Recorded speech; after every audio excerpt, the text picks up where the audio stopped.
Hey guys, in this video, I'll show you how to add a PTR record in Cloudflare. Let's get started.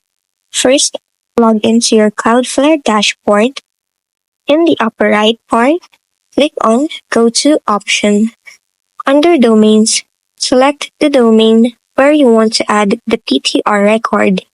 Now, on the left-hand menu, click on DNS. Then, go to the Record section. Here, you'll be able to add a new TNS record. Click on Add Record.